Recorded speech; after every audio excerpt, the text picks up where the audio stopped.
ଯଜ୍ଞ ମହାକୁଣ୍ଡ କାଲି ଏଠି ଯଜ୍ଞ ହେବ।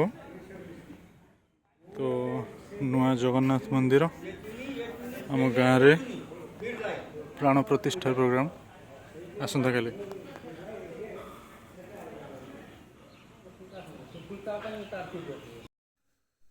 ତ ଦେଖିପାରୁଥିବେ ପୁରା ମନ୍ଦିରଟି କଳିଙ୍ଗ ଷ୍ଟାଇଲ୍ ଅଫ୍ ଆର୍କିଟେକ୍ଚର ହେଇଛି ମନ୍ଦିରଟି। ଯେଉଁମାନେ ଜାଣିଥିବେ କଳିଙ୍ଗ ଷ୍ଟାଇଲ୍ ଅଫ୍ ଆର୍କିଟେକ୍ଚର କ'ଣ, ଏଟା ହେଲା ମଣ୍ଡପ, ଯେଉଁଟାକି ଆମେ କଳିଙ୍ଗ ଆର୍କିଟେକ୍ଚର କହୁଛେ ଜଗମୋହନ ବୋଲି କହୁ।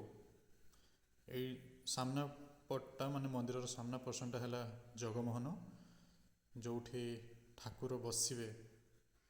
ସାମ୍ନାକୁ ଯେଉଁ ଦେଖାଯାଉଛି ଏଇ ଯେଉଁ ଏଇଟାରେ ସାମ୍ନାକୁ ଏଇଠି ଠାକୁର ଯେଉଁ ବସିବେ, ଏଇଟା ହେଉଛି କ'ଣ ଗର୍ଭଗୃହ।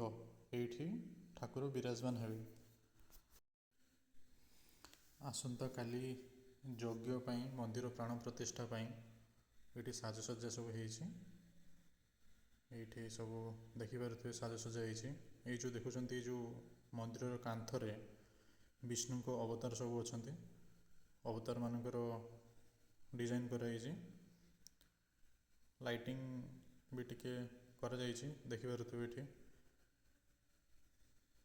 ବାମନ ଅବତାର, ବରାହ ଅବତାର, ନରସିଂହ ଅବତାର ସବୁ ମନ୍ଦିର ଭିତରେ ମନ୍ଦିର କାନ୍ଥରେ ଲାଗିକି ଅଛି।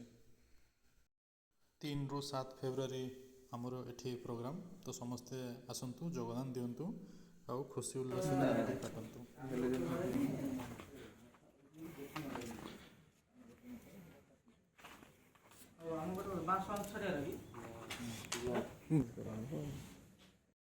ଇଏ ହେଉଛି ସ୍ନାନଗାର। ଏଥିରେ ପାଣି ଥିଲା, ପାଣି ବାହାର କରିକି ପୁଣି କାଲି ସକାଳକୁ ପାଣି ଭର୍ତ୍ତି କରାଯିବ।